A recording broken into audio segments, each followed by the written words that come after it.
सुनो कहानी में आपका स्वागत है। दोस्तों, हम सभी की ज़िंदगी में एक ऐसा रिश्ता होता है जो बहुत अहम होता है। वो है दोस्ती का रिश्ता। जी हाँ, बचपन से बड़े होने तक का जो सफ़र होता है वो जिसके साथ पूरा होता है वो है दोस्त। बहुत कम लोग ऐसे होते हैं जो दोस्ती का साथ कभी नहीं छोड़ते, उसे हमेशा अपने साथ रखते हैं। ऐसे ही एक कहानी सुभद्रा कुमारी चौहान द्वारा लिखी दो साथी आज मैं सुनाने जा रही हूँ, जिसमें दो साथी दो दोस्तों की कहानी है जिन्हें एक दूसरे से बहुत ज़्यादा प्यार और आदर है, लेकिन परिस्थिति के अनुसार उन्हें झुकना पड़ता है। तो चलिए फिर सुनते हैं आज की कहानी दो साथी। आनंद और विनय दोनों बचपन के साथी थे। प्राइमरी पाठशाला से लेकर हाई स्कूल तक दोनों ने साथ साथ पढ़ा था। अब साथ ही साथ दोनों कॉलेज में आए थे।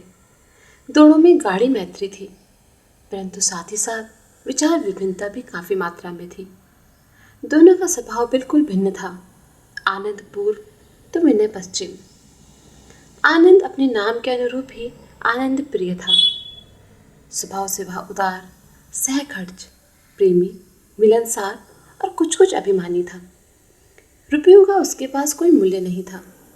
जिस दिन उसके पास मनी ऑर्डर आता, उस दिन से लगातार वह तब तक खर्च करता जब तक उसके रुपए चुक न जाते। वह बराबर दोस्तों के खातिर तवज्जो करता और इसमें बहुत से रुपए व्यर्थ उड़ जाता। उसे इसकी याद ही न रहती कि कॉलेज की फीस भी देनी है अथवा और भी दूसरे खर्च हैं जो महीने भर तक लगे रहेंगे। दूसरे विद्यार्थियों से दुगने रुपए आने पर भी उसके ऊपर हर महीने होटल वाले और पान वालों की उधारी चढ़ी रहती थी। उसके साथ उठने बैठने वाले लड़कों में से एक भी ऐसा न था जिस पर आनंद ने कुछ न कुछ कभी न कभी खर्च न किया हो। इसके विपरीत विनय मितभाषी, संयमी, कम खर्च और सीधे स्वभाव का था। वह बोलता कम लेकिन अनुभव अधिक करता था। फूक फूक कर पैर रखने की उसकी आदत थी।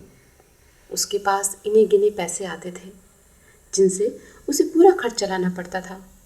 किसी का एक पैसा भी उस पर उधार न था। हजार तकलीफ में होने पर भी वह एक पैसा तक उधार न लेता था। उसके मित्रों की संख्या भी सीमित थी। बीए पास होने पर दोनों को भविष्य की चिंता थी। अंत में 2 वर्ष तक और साथ रहेंगे इस आशा के सहारे एक दिन दोनों ने लॉ कॉलेज में नाम लिखाया। लॉ कॉलेज के प्रोफेसर डे की लड़की मैट्रिक की परीक्षा की तैयारी कर रही थी। गणित में वह कुछ कमजोर थी। एक ट्यूटर की आवश्यकता थी। विनय गणित का एक मेधावी विद्यार्थी रह चुका था, अतएव उसे यह ट्यूशन मिल गई। कुछ समय बाद उसे 2 विद्यार्थी गणित पढ़ाने को और मिल गए। उसे 40 रुपये माहवार मिलने लगे। प्रोफेसर डे की पत्नी क्रिश्चियन थी। पति पत्नी दोनों ने अपना धर्म परिवर्तन ना किया था। प्रोफेसर डे बंगाली हिंदू ही रहे। वे मूर्ति पूजा करके रोज नियम से कृष्ण की उपासना करते और उनकी पत्नी इतवार को गिरजे जाती थी। उनकी लड़की मीरा का झुकाव हिंदू धर्म की ओर था। माँ उसे मैरी और पिता उसे मीरा कहते थे। मीरा पिता की तरह मूर्ति उपासना करती और उसके 2 छोटे भाई माँ के साथ गिरजे जाते थे। मीरा का झुकाव हिंदू धर्म की ओर देखकर उसकी माँ प्रायः कुपित रहती थी। उसे गंवार, बेवकूफ इत्यादि संबोधन से पुकारा करती। माँ बेटी दोनों में बहुत अंतर था। माँ साया पहनती तो बेटी साड़ी। माँ के बाल अंग्रेजी ढंग के कटे थे। मीरा के बाल लंबे लंबे लहराया करते थे। मीरा को पिता से ही संपूर्ण आदर, दुलार और प्यार मिलता था। माँ उसे बिल्कुल ना चाहती थी। मीरा जब कभी बाहर निकलती तो पिता के साथ, माँ के साथ वह कहीं भी न जाती थी। पूर्ण रूप से वह हिंदू थी। मीरा अपने मास्टर से गणित के अलावा अपने धर्म, संस्कृति और आचार विचार की बहुत सी बातें पूछती और उन्हीं के अनुसार अपने दैनिक जीवन को बनाकर आदर्श से हिंदू रमणी कहलाने का मधुर स्वप्न देखा करती थी। ईसाई माँ की बेटी होकर भी हिंदू धर्म के प्रति मीरा की आसक्ति और श्रद्धा देखकर विनय किस दिन उसे चाहने लगा। किस दिन चुपके चुपके इस भोली भाली नन्ही सी पवित्र आत्मा ने विनय के हृदय में अपने लिए स्थान बना लिया। विनय ने यह कभी न जाना। और न जानने का उसने प्रयत्न किया। गुरु और शिष्य के भाव से ही वे एक दूसरे को देखते थे, किंतु इस जिज्ञासु बालिका के प्रति विनय के हृदय में जो आदर और स्नेह के भाव अंकुरित हो गए थे, उन्हें वह छिपा न सकता था। प्राय आनंद से एकांत में बात करते समय इस परिवार की चर्चा हो उठती और उस बातचीत के अंदर से चतुर आनंद यह तथ्य निकाल लेता था कि अपनी शिष्या के प्रति विनय कितने ऊंचे और प्रेम के भाव रखता है। धीरे धीरे आनंद के हृदय में इस लड़की को देखने की प्रबल उत्कंठा जाग पड़ी। पहले तो उसने इस उत्कंठा को दबाने का प्रयत्न किया, फिर उसने सोचा कि एक बार देखने या मिलने में कोई पाप तो नहीं है। उसने अपनी इच्छा विनय पर प्रकट की। दोनों मित्रों की राय थी कि देखने लायक वस्तु को देखने में कोई हर्ज नहीं, हर्ज ना देखने में ही है। शाम को जब विनय पढ़ाने जा रहा था तब आनंद उसके साथ था। प्रोफेसर डे कहीं गए हुए थे। बाहरी बरामदे में मिसेस डे से इन लोगों की मुलाकात हुई। विनय परिचय करा रहा था। उसी समय मीरा भी वहां पहुंची। कुछ गर्व के साथ उसने कहा, आप श्री मीरा देवी हैं जिन्हें मैं गणित पढ़ाता हूँ। मीरा चुप खड़ी रही। किसी तीसरे व्यक्ति के सामने बात करने में संकोच हो रहा था। मिसेस डे ने पुत्री की ओर देखते हुए भर्त्सना के स्वर में कहा, मैरी, मिस्टर आनंद से शेक हैंड करो। साधारण शिष्टाचार का भी तुम्हें ज्ञान नहीं है। एक क्षण माता की ओर देखकर मीरा ने अपने दोनों हाथ जोड़कर आनंद से कहा, नमस्ते। नमस्ते, उत्तर मिला।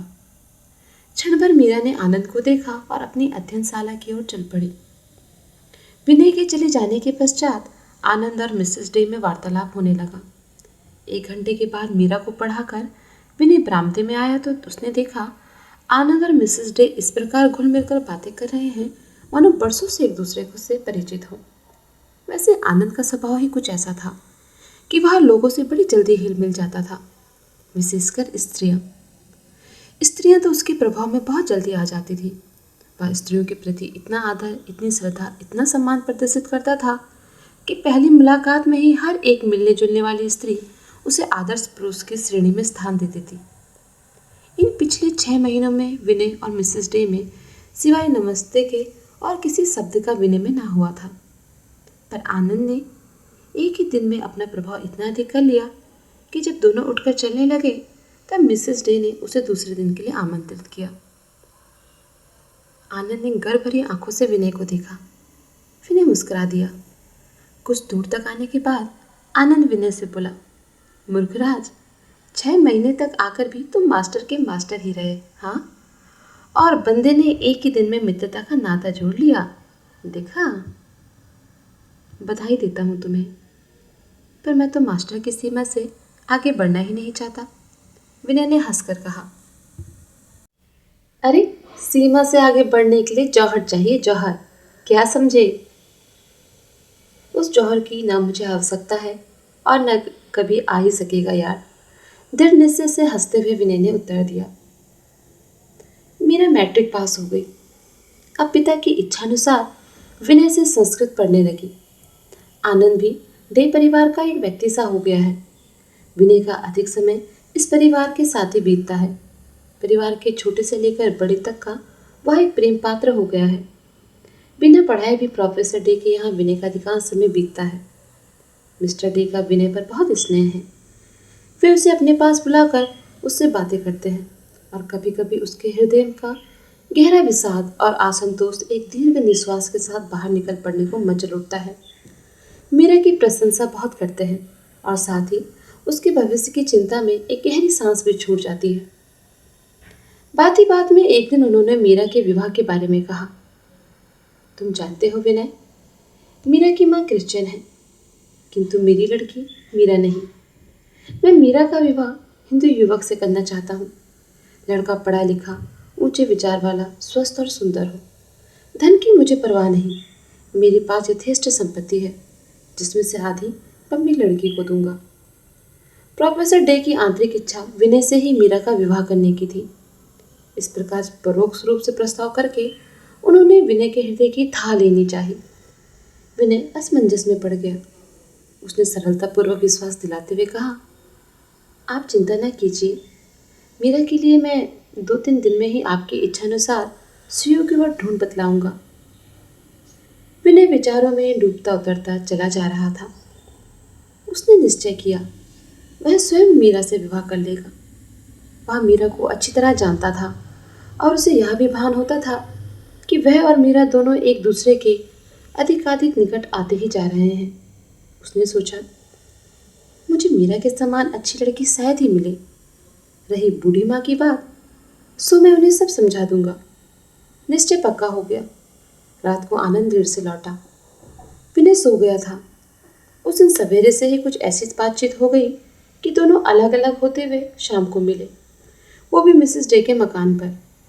जब विनय मीरा को पढ़ाने पहुंचा तब उसकी मानसिक अवस्था ठीक न थी। वह आज मीरा को दूसरे ही भाव से देख रहा था। प्राय वह सोच में डूबा सा रहता और मीरा के कोई प्रश्न पूछने पर चौंक सा उठता था। पुस्तक उठाते समय अचानक मीरा का हाथ उसके हाथ से छू गया। विनय सिहर उठा। मीरा ने जाना आज मास्टर साहब का पढ़ाने में मन नहीं लग रहा। वह बोली, मास्टर साहब आज आप किस गहरी चिंता में हैं? रहने दीजिए, कल पढ़ाइएगा। पुस्तकें समेट उसने एक तरफ रख दी। ठीक कहती हो मीरा, सचमुच आज मेरा जी पढ़ाने में नहीं लग रहा है। कल पढ़ाऊंगा। प्रोफेसर साहब हैं क्या? विनय ने पकड़े जाते देखकर कहा। मीरा ने भीतर से आकर पान रखते हुए कहा, पिताजी कहीं गए हैं, अभी आते ही होंगे। विनय एक बार साहस करके मीरा से विवाह के बारे में सम्मति लेना चाहता था, किंतु साहस न कर सका। उसने अनायास ही मीरा से प्रश्न किया, अच्छा मीरा, तुमने भविष्य में अपने लिए क्या निश्चय किया? मैं क्या निश्चय करूंगी? पिताजी तो हैं, परंतु फिर भी इतना निश्चय है कि मेरी जीवन यात्रा एक हिंदू नारी के उच्चतम आदर्शों को लेकर ही प्रारंभ होगी। विनय ने संतोष की एक सांस ली। प्रोफेसर साहब आए नहीं, देर काफी हो गई है, अतएव वह चल पड़ा। फाटक पर ही आनंद से उसकी मुलाकात हुई। विनय ने उसे अंदर जाने से रोककर यह कहते हुए कि उसे किसी गूढ़ विषय पर आनंद से परामर्श करना है, घसीटकर अपने साथ ले लिया। दोनों अपने कमरे में जा बैठे। विनय ने कल से लेकर आज तक की सब घटनाएं आनंद को सुना दी और साथ ही मीरा से विवाह करने का अपना निश्चय भी। सारी बात हो जाने पर भी आनंद के मुख से एक भी उत्साहवर्धक शब्द न सुनकर विनय को कम आश्चर्य नहीं हुआ। उसने आनंद की ओर देखा। उसका चेहरा स्याह पड़ा जा रहा था। विनय घबरा कर बोला, क्या बात है आनंद, साफ साफ कहो। तुम्हें यह बात पसंद नहीं है तो मैं विवाह न करूँगा, उन्हें दूसरा वर खोज दूंगा। आनंद उत्तर न दे सका, खाट पर चुपचाप लेट गया। विनय स्टोव जलाकर चाय तैयार करने लगा। चाय पीने के बाद कुछ स्वस्थ होकर आनंद बोला, तुम्हें सफलता के लिए बधाई देता हूँ विनय, पर एक बात है, तुमने तो कर्तव्यवश मीरा से विवाह करने का निश्चय किया है, किंतु मुझे मालूम होता है कि मैं मीरा के बिना जी नहीं सकूंगा। मैं जो उस परिवार के साथ इतना समय व्यतीत करता हूँ वह मिसेस डे और उनके बच्चों के लिए नहीं, बल्कि मीरा का आकर्षण मुझे वहाँ रोज खींच ले जाता है। किंतु तुमने मुझसे यह तो कभी ना कहा। कैसे कहता है यार, अपनी दुर्बलता प्रकट करने में तो कभी कभी संकोच होता है। फिर तुम क्या चाहते थे? मीरा आखिर कैसे प्राप्त करोगे? विनय ने प्रश्न किया। पहले तो उसके माता पिता के सम्मुख विवाह का प्रस्ताव रखता। यदि वे नहीं मानते तो मीरा को जबरन अपने साथ भाग चलने के लिए तैयार करता। क्या तुम आशा करते हो कि मीरा तुम्हारे साथ भाग जाने को तैयार होगी? कभी उससे प्रेम दर्शाया है? विनय ने जरा तेज होते हुए पूछा। प्रेम दर्शाने के लिए कभी अवसर ही ना मिला, पर अब इन बातों को जाने दो। मीरा के साथ तुम सुखी रहो विनय, यही मेरी कामना है। पर मैं तुम्हें दुखी बनाकर सुखी न रह सकूंगा। तुम्हारा सुख मेरा सुख है, तुम्हारा दुख मेरा दुख।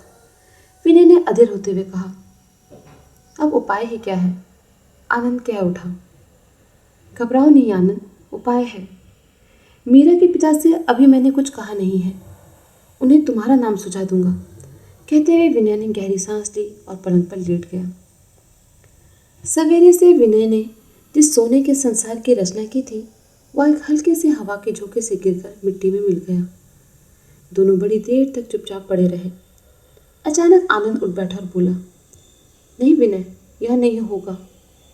यदि तुम मीरा को सचमुच प्यार करते हो तो मैं तुम्हारे सुख के रास्ते में कांटा न बनूंगा। विनय गंभीरता से बोला, मीरा को मैं प्यार करता हूँ या नहीं, सवाल यह नहीं है। सच बात तो यह है कि मैं तुम्हें दुखी नहीं देख सकता। मुझ में कष्ट सहने की क्षमता है, तुम में नहीं।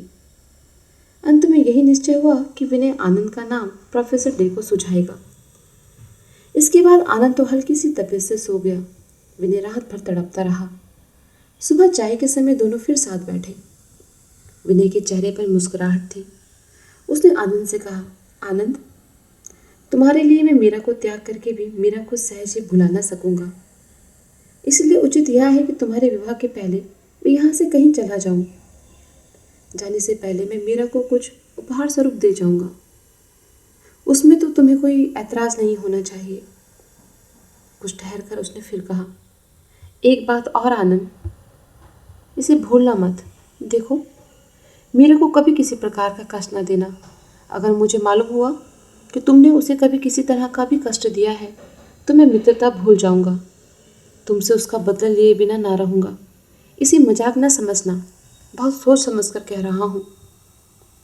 किंतु विनय, तुम्हें खोकर क्या मीरा के साथ मैं सुखी रह सकूंगा?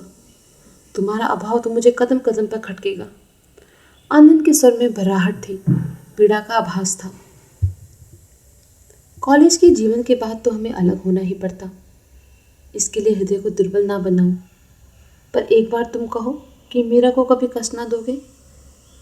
विनय का गला भरा आ रहा था।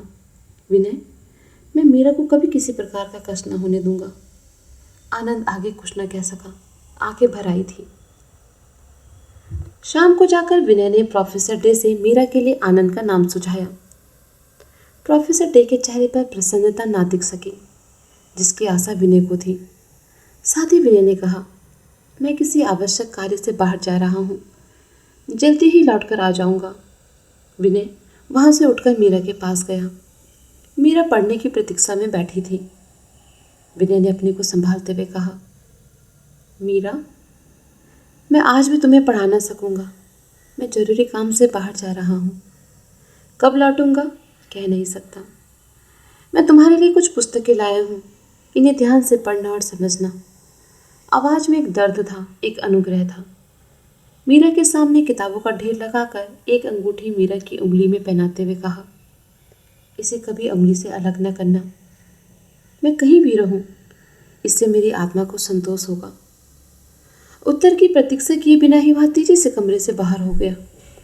मीरा उठकर आई। वह कुछ पूछना चाहती थी, पर तब तक साइकिल उठाकर विनय बहुत दूर तक जा चुका था।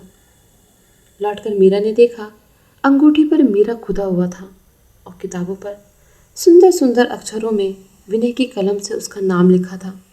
किताबें ऊंचे दर्जे की भारतीय साहित्य और हिंदू धर्म से संबंध रखने वाली थी। विनय का आज का व्यवहार भोली मीरा समझ न सकी। यदि एक बार भी वह विनय की ओर आंख उठाकर देखती तो उसके हृदय का प्रचंड विषाद मीरा की समझ में आ जाता। पर मीरा में इतनी समझ कहाँ थी। मीरा इसी चिंता में उदास बैठी थी कि आनंद आ गया। मीरा का जी कुछ हल्का हुआ। उसने सोचा, इनसे विनय के बारे में कुछ जान सकूंगी। आते ही पूछा, क्या आप लोग कहीं जा रहे हैं? नहीं, ऐसी तो कोई बात अभी नहीं है, कहते हुए आनंद अपनी जगह पर बैठ गया। किसने कहा तुमसे? उसने मीरा से प्रश्न किया। मीरा बेचारी क्या कहती, चुप रह गई। कुछ क्षण बाद बोली, वो परीक्षा हो गई ना, इसीलिए पूछा था। हम लोग कब जाएंगे यह तो विनय तय करेगा, आनंद ने कहा, और जाने से पहले तुमसे कह जाएंगे। इतना कह वह कुछ मुस्कुराया। मीरा आगे कुछ न कह सकी। मिसेस डे ने चाय के लिए सबको बुला लिया। उस दिन आनंद ने बहुत देर तक मिसेस डे के बंगले पर विनय की प्रतीक्षा की। प्रोफेसर साहब के आने पर ही उसे मालूम हुआ कि विनय आकर चला गया। घबराकर आनंद अपने निवास की ओर तेजी से बढ़ा। उसे संदेह होने लगा कि शायद वह विनय से अब न मिल पाएगा। संदेह सच निकला। कमरा खाली था। मेज पर एक लिफाफा पड़ा था। झपट कर आनंद ने उसे उठा लिया। देखा, लिखावट विनय की थी। सांस रोककर उसने पढ़ना शुरू किया। भाई आनंद, जा रहा हूँ। जाते समय तुमसे ना मिल सका, इससे मुझे दुख है। मेरी चिंता न करना, मैं सदा तुम्हारा मित्र हूँ और रहूँगा। मीरा की रक्षा भी भली भांति करना, उसे किसी प्रकार का कष्ट ना होने देना। तुम्हारा अपना विनय। पत्र समाप्त होते ही आनंद को ऐसे लगा कि वह खड़ा न रह सकेगा। वह खाट पर गिर पड़ा और बालकों की भांति फूट फूट कर रोने लगा। न जाने कितनी देर तक रोता रहा। बार बार उसके मस्तिष्क में यही प्रश्न उठता रहा, मीरा के लिए उसे कितना गहरा मूल्य चुकाना पड़ा। उसका बचपन का साथी, छात्र जीवन की अंतिम घड़ियों का साथी, उसका बाल बंधु विनय आज उसे अकेला छोड़कर कहीं चला गया है। आज ये समझ पाया कि वह विनय को कितना प्यार करता था। न जाने किस अशुभ घड़ी में वह प्रोफेसर डे के घर गया था। वह मीरा रूपी दीवार आकर दोनों मित्रों के बीच में खड़ी हो गई। वे इस प्रकार एक अनिश्चित अनजाने समय के लिए अलग हो गए। अगर उसे अभी विनय मिल जाए तो वह विनय से कहे, छोड़ो यह सब, मीरा का अब ध्यान भी ना करेंगे। अब तक जैसे रहते थे वैसे ही रहेंगे। मीरा क्या, संसार की कोई भी शक्ति हम दोनों को अलग न कर सकेगी। किंतु ये विचार केवल विचार ही रह गए। जिस समय दुखित होकर आनंद इस प्रकार रो रहा था, उस समय विनय का विशाल से ओतप्रोत शरीर रेल पर बैठा हवा के साथ उड़ा जा रहा था। कहाँ जाएगा, क्या करेगा, विनय कुछ न जानता था। वह तो केवल आनंद से दूर, मीरा से दूर किसी अनिश्चित स्थान पर जा रहा था। जब तक वह अपने हृदय की सारी दुर्बलताओं को धोकर ना बहा देगा, तब तक विनय ना तो मीरा से मिलेगा ना आनंद से। आनंद उसका मित्र है, मीरा आनंद की पत्नी। विनय दोनों की मंगल कामना करता है। मीरा और आनंद के विवाह को आज 5 साल हो गए। मीरा अब 2 संतानों की माँ है। पहला लड़का 3.5 साल का, दूसरा 1.5 साल का। पिछले साल से इस छोटे से परिवार पर बड़ा ही भीषण आर्थिक संकट उपस्थित हो गया है। विवाह के समय आनंद को दहेज के तौर पर 10,000 रुपये प्रोफेसर डे से मिले थे, साथ ही साथ रहने के लिए एक बंगला भी। किंतु पास में रुपए होने और कोई रोक टोक न होने के कारण फिजूल खर्ची होने लगी। आनंद की आदतें और भी बिगड़ गई। परिणाम यह हुआ कि 5 साल में 5 रुपये भी शेष न रह सके। ईसाई माँ की बेटी से विवाह करने के कारण परिवार वालों ने आनंद का बहिष्कार कर दिया था। इधर 2 साल हुए, प्रोफेसर डे ने भी इस संसार को छोड़ दिया। मिसेस डे ने एक एंग्लो इंडियन से पुनर्विवाह कर लिया। इसलिए आनंद को आर्थिक सहायता कहीं से भी न मिल सकती थी। मीरा के जेवर, कीमती उपहारों को बेच बेच कर किसी प्रकार घर का काम चल रहा था। पहले प्रोफेसर डे और मीरा के बहुत आग्रह करने पर भी आनंद वकालत करने को तैयार न हुआ था। अब मुश्किल थी फीस की। 150 रुपये कहाँ से लाए। नौकरी के लिए भी बहुत कोशिश की, पर कहीं ऐसी नौकरी न मिली जिसे वह अपनी मर्यादा के योग्य समझता। इस बीच उसमें दुर्व्यसन भी बढ़ चले थे। उसे शराब से वैसे भी घृणा ना थी, पर अब जो जो दुर्दिन दिन आते गए, त्यों त्यों मध्य प्रेम बढ़ता गया। आर्थिक कठिनाइयों के साथ उसकी शराब की मात्रा भी बढ़ती गई। पहले वह रात को ही पीता था, अब तो 24 घंटे में से 1 घंटा भी ऐसा न था जो शराब पीने के लिए उपयुक्त ना हो। हालात यहाँ तक बिगड़े कि घर में स्त्री बच्चों की भोजन की व्यवस्था से पहले उसे बोतल की चाह लगी रहती थी। कभी कभी दिन और रात वह न जाने कहाँ बिता देता और घर आने पर मीरा से रुपयों की फरमाइश करता। बात फरमाइश पर ही समाप्त न हो जाती, मारपीट, गाली गलौज तक नौबत पहुंचती। लज्जा के मारे मीरा कुछ न बोलती। जब तक गहने या कोई बेचने वाला सामान उसके पास रहा तब तक देती रही, पर अब तो कुछ भी शेष न बचा था। यहाँ तक कि उसने अपनी कुछ कीमती साड़ियाँ भी आनंद को उठाकर दे दी। किंतु पीने के बाद तो आनंद की तृष्णा और भी बढ़ जाती थी। न तो उसमें विवेक रह जाता, न बुद्धि। नशे में वह भूल जाता था कि मीरा कहाँ से पैसा ला सकती है। पैसों के लिए वह उसे डांटता, उससे लड़ता और कभी कभी बड़ी निर्दयता से मारता भी था। यह बात न था कि नशा उतरने पर उसे अपने इन नीच कृत्यों पर ग्लानि न होती थी। नशे में जो आनंद ज्वालामुखी बन जाता था, वही नशा उतरने पर मीरा से क्षमा मांगता, शराब ना पीने का वादा करता और अपने वादे पर 2-4 दिन कायम भी रहता। परंतु हाथ में कुछ भी पैसा आया आनंद फिर शराब का साथी और बाद में पशु से गया बीता हो जाता था। इधर कई दिनों से मीरा की अंगूठी पर जो विनय ने उपहार स्वरूप दी थी, झगड़ा चल रहा था। आनंद अंगूठी बेचना चाहता था और मीरा उसे ना देना चाहती थी। मीरा के कटुता को बढ़ाने में मिसेस डे का पुनर्विवाह एक नए अध्याय के रूप में खुल गया था। उसे बात बात पर आनंद ताने देता कि आखिर वह अपनी माँ की बेटी है। उन्होंने प्रोफेसर डे को मारकर दूसरे शादी कर ली। तुम भी मुझे मारकर वही करोगी, इसलिए अंगूठी पर तुम्हारा इतना मोह है, उसे देती नहीं। मीरा ने जबान पर ताला डाल दिया था, हृदय पत्थर का बना लिया था। सबको सुनती, सबको सहती, पर जवाब न देती। इसी अंगूठी के पीछे एक दिन आनंद झगड़ कर चला गया। 2 दिन तक घर के छोटे छोटे बच्चों को भूख से रोते बिलखते देखकर किस माँ का हृदय चूर चूर न होने लगेगा। मकान के नीचे कुछ किराएदार रहते थे। महीना पूरा होने को था। मीरा ने सोचा कि कुछ रुपया किराए के लिए मांग लूं, पर जब खबर भेजी गई तो पता चला किराया आनंद पहले ही ले चुका है। विनय एक कॉलेज में गणित का प्रोफेसर हो गया था। इधर कई दिनों से उसकी अंतरात्मा अपने मित्र आनंद और मीरा से मिलने के लिए अकुला रही थी। वह अपनी दुर्बलताओं पर विजय पा चुका था, अतएव वह पिछड़े हुओं से मिलने चल पड़ा। मोटर से ही यात्रा करने का निश्चय किया। विवाह से पहले जो बंगला प्रोफेसर डे मीरा को देने वाले थे वहां पहुंच गया। लोगों से उसे पता ज्ञात हो गया। उसने सोचा कि बिना सूचना दिए चुपके चुपके जाकर उन्हें आश्चर्य में डाल दूंगा। चोरों की तरह जीने से चढ़कर जब मैंने ऊपर पहुंचा तो देखा कि छज्जे पर दोनों बच्चे बैठे हैं। दहली पर जीने की तरफ पीठ किए मीरा बैठी है। सामने थोड़े से भुने चने पड़े हैं। उन्हें छील छील कर बच्चों को खिला रही है। मैंने स्तंभ सा खड़ा रह गया। यह वही मीरा है और यह मेरे आनंद का निवास स्थान है। फिर उसने सोचा, मैंने गलती तो नहीं की। इतने में ही मीरा ने पीछे से देखा तो खड़ी हो गई। स्वाभाविक हंसी के साथ बोली, मास्टर साहब आप हैं, आइए ना। बहुत दिनों के बाद हम लोगों की याद आई। कुर्सी पर बैठते बैठते विनय ने पूछा, आनंद कहाँ है?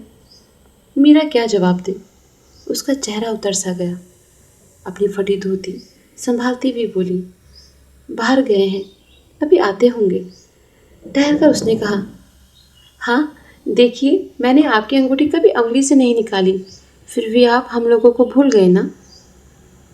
विनय ने पूछा, ये बच्चे तुम्हारे हैं? उसने सरसरी तौर से मकान के चारों ओर नजर डाली। मकान का पुराना वैभव जहां तहां अब मरणोन्मुख अवस्था में दृष्टिगोचर हो रहा था। भीषण दरिद्रता इन सबका उपहास करती हुई अट्टहास कर रही थी। इसी समय छोटे बच्चे के सामने का छिला हुआ चना खत्म हो गया और वह भूख के मारे चिल्लाने लगा। मीरा चने छिल छिल कर खिलाने लगी। बच्चे ने चने फेंक दिए और दूध मांगा। मीरा आश्वासन दे सकी, दूध नहीं। बच्चा मचल पड़ा। बड़े लड़के ने उसे समझाते हुए कहा, माँ को तंग ना करो, दूध नहीं है। विनय परिस्थिति समझ चुका था और जब उसने यह करुण दृश्य देखा तो अभी आधे घंटे में आता हूँ कहकर वह तेजी से सीढ़ी उतर बाजार की ओर बढ़ गया। विनय के जाने की कुछ समय पश्चात ही आनंद आया, शराब में झूमता हुआ, उन्मत्त। उसने मीरा से खाना मांगा। बेचारी मीरा क्या देती, घर में कुछ था ही नहीं। विवेक तो दूर ही रहा पर बुद्धि भी नशे में चूर हो जाती है। आनंद ने आओ देखा न ताओ पास ही रखी कैंची उठाकर मीरा को मारी। कैंची मीरा के सिर पे जोर से लगी। खून की धार बह चली। आनंद खाट पर गिर बड़बड़ाने लगा, दरिद्री घर की है ना, चने खाने को देती है?